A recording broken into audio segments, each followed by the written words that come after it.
that, your last 10 seconds. Man, you a Snapchat, hit it in a car.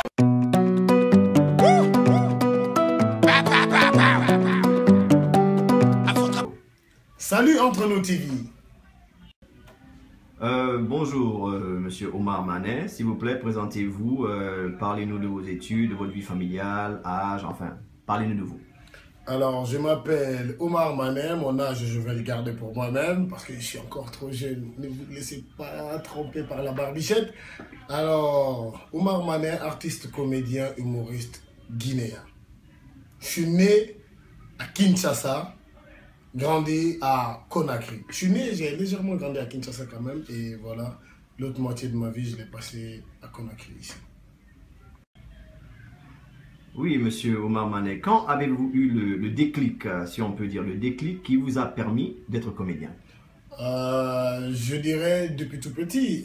Je ne pourrais pas du tout vraiment situer à quelle période, à quel moment. Depuis tout petit, j'ai toujours été le genre de mec qui est toujours là pour faire rire les autres, pour détendre l'atmosphère. J'adore rigoler au fait. Je suis de ceux qui pensent que rire, c'est la plus belle manière d'exprimer, de s'exprimer tout simplement. Oui, quelle a été la réaction de vos parents quand vous leur avez annoncé? L'ont-ils bien pris ou Alors, mes parents, vous n'êtes pas sans savoir qu'on est en Guinée, c'est-à-dire un pays où la culture, c'est pas du tout ce qu'on s'imagine, et encore moins quand ton fils pour qui tu as payé les études en espérant qu'il soit avocat, médecin ou je sais pas, astronaute, te dit un matin que non, maman ou bien papa, je vais devenir comédien, c'est sûr que la pilule, elle passe quand même très difficilement. Je dirais pas qu'ils ont été super contents et super heureux du premier coup. Ça a été un peu compliqué pour moi pour qu'ils acceptent. Mais au final, ils l'ont accepté et voilà. Ils m'ont soutenu comme ils ont pu. Et voilà, je suis ce que je suis aujourd'hui. est-ce difficile de progresser dans cette carrière dans un pays comme la Guinée, où les métiers artistiques sont en général considérés comme pas sérieux? Avez-vous vécu ce genre de... Ah, mais avez-vous vécu de cette passion? Vous savez, le domaine des arts, tout type d'art, tu vois, en Guinée, c'est vraiment compliqué et très difficile de vivre de ça. Au début, on le fait par passion, même si après, la passion ne paye pas les factures, comme on le dit. Donc, du coup, ça a été une longue période de galère, comme tous les autres artistes, hein, chanteurs, les gars qui sont restés dans le ghetto. Ça a été très, très compliqué pour s'affirmer, se faire confirmer sur le marché des arts, surtout dans le domaine que moi,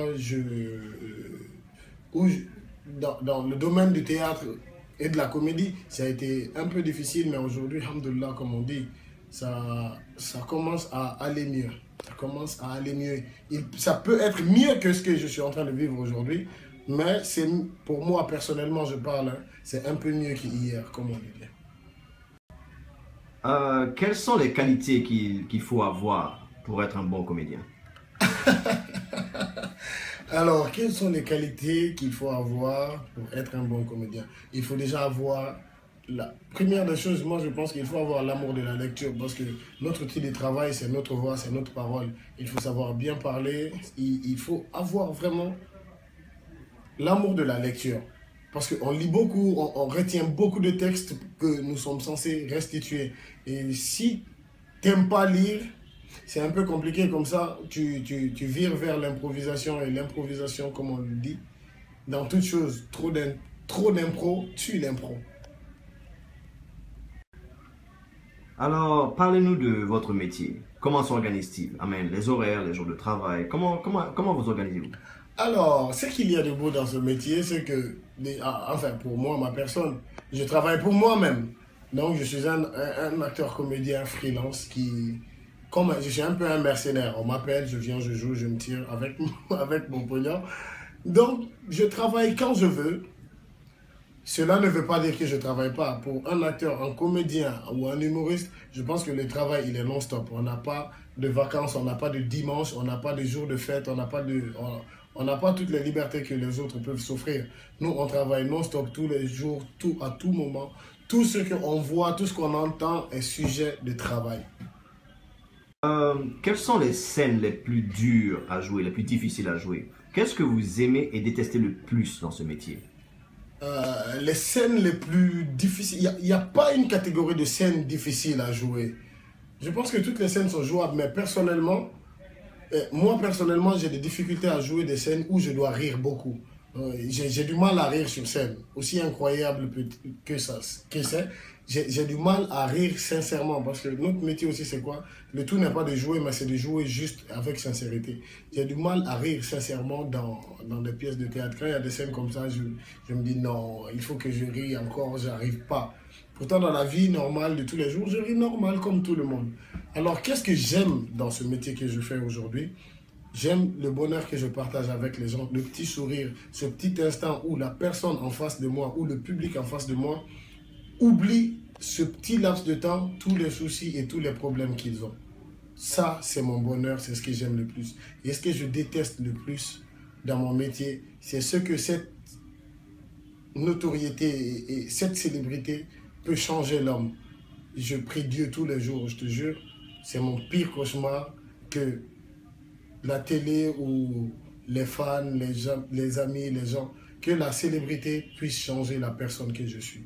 Je prie Dieu que ça ne m'arrive jamais. C'est ce que je déteste dans ce métier, en fait.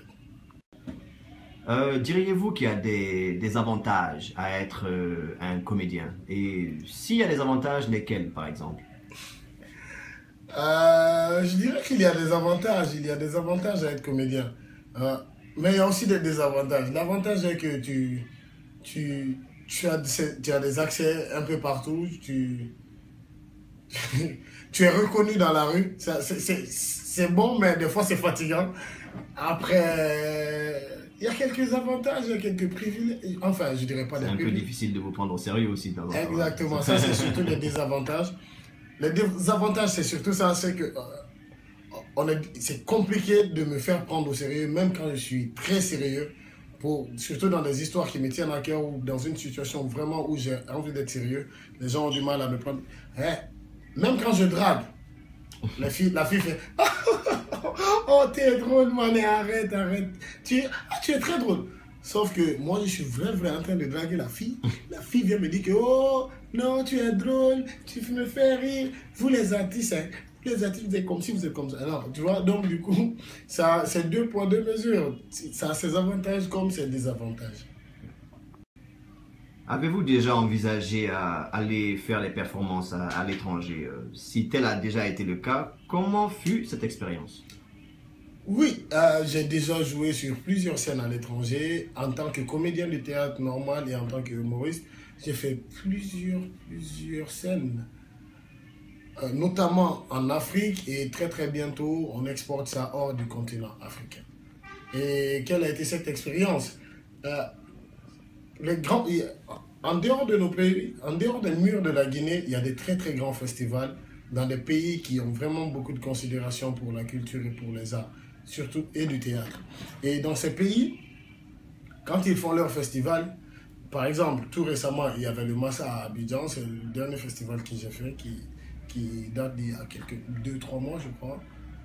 Il y avait 2500 personnes invitées qui viennent d'ailleurs. Ça fait 2500 personnes que toi tu croises, ce qui est mathématiquement obligatoire. C'est obligatoire que tu apprennes forcément quelque chose. Donc tu reviens avec plus d'expérience, avec du vécu et tu croises de nouvelles personnes qui font le même métier que toi, vous gardez des contacts à vie. Merci Omar Manet. Maintenant, votre mot de la fin. Alors, mon mot de la fin va s'adresser à tous les jeunes. Le métier que nous faisons, le métier d'artiste, le métier de comédien, c'est pas un métier du tout facile. Et j'aimerais bien que nos parents comprennent qu'il n'y a pas de ce métier. Aujourd'hui, c'est vrai qu'au début, mes parents n'y croyaient pas. Mais aujourd'hui, je suis presque la fierté de la famille. Eh oui, je suis la fierté de ma famille. Parce qu'on me voit ici, on me voit ici. Et mes parents, ma mère aujourd'hui, elle est fière de dire à ses amis dans le quartier, à ses copines, dire « Ah tiens, voilà, c'est mon fils. » Et ça n'a pas de prix, mon frère. Et dire qu'on ne peut pas vivre de son art en Guinée, c'est faux. Moi, personnellement, le gouvernement ne m'aide en rien. Si vous êtes assis à attendre que le gouvernement descende de son palais pour venir te donner de l'argent pour que tu vives de ton art, eh bien mon frère, tu te trompes. Je me bats, je me décarcasse, c'est très dur, mais c'est pas pour autant que je baisse les bras. Donc, choisissez le métier, un métier honnête. Hein? Quand je dis il n'y a pas de saut métier, va pas devenir un voleur. Hein? C'est pas moi qui te conseille ça. Tout métier honnête est difficile. Il n'y a pas de saut métier. Si vous avez envie d'être comédien, préparez-vous. Vous allez beaucoup transpirer, mais la satisfaction est toujours à la fin de l'histoire. Merci Omar Marnier de nous avoir reçus et passez une bonne journée. Merci. Go ham when he tapped that. You lost 10 seconds, man, you a Snapchat. Hit it in a car.